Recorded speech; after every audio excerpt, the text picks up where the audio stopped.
Assalamualaikum warahmatullahi wabarakatuh. Selamat Disnatalis ke-72 untuk FKUI. Perkenalkan, saya Zaki Hazami, PPDS Kardio UI.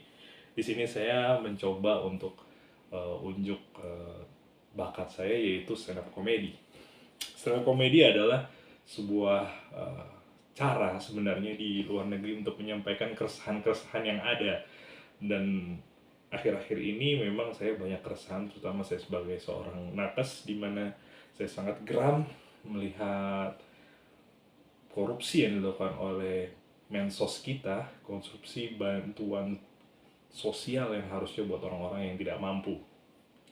Kenapa sih koruptor dan korupsi di Indonesia itu merajalela? Seperti kita ketahui, koruptor korban para orang-orang dengan pikiran kotor.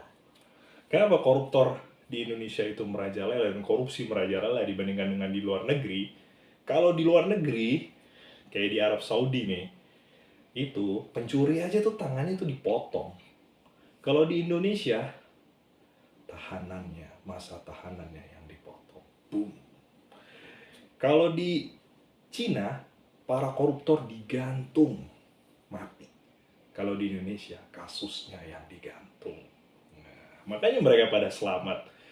Nah, itulah kenapa koruptor-koruptor Indonesia itu merajalela. Nah, makanya muncul slogan dari KPK kepada semua departemen yang ada di Indonesia, itu adalah katakan tidak pada korupsi. Ya, itu udah dipraktekkan sama pejabat-pejabat kita, jelas. Hey, lo korupsi ya? Oh, tentu tidak. Nah, mereka sudah mengatakan itu, oh, tentu tidak. Ya jelas, itulah kenapa koruptor-koruptor di Indonesia selalu mengatakan, oh, tentu tidak.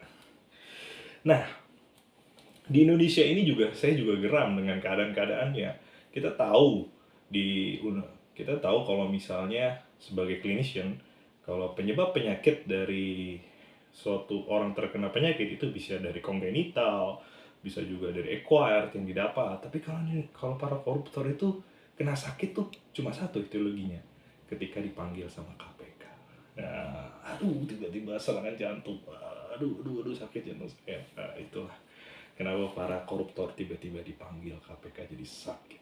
Nah, kita udah tahu, itu suatu etologi yang baru saya rasa ya, mungkin belum pernah ada di Indonesia, yang harus diteliti mungkin oleh para prof-prof kita dan para PPDS. Nah, kemudian ada lagi, kita tahu kegeraman saya yang berikutnya adalah kita tahu di pasal 34 undang-undang kalau fakir miskin dan orang-orang terlantar itu dipelihara oleh negara. Tapi nyatanya apa? Tapi mereka nggak salah. Kenapa? Karena tidak disebutkan negara mana yang memelihara. Kemudian di pasal 33 kita juga tahu ada kata-kata bahwa bumi dan kekayaan alam yang ada itu dikuasai oleh negara. Masalahnya negara mana yang menguasai? Terima kasih, sekian kritik dari saya.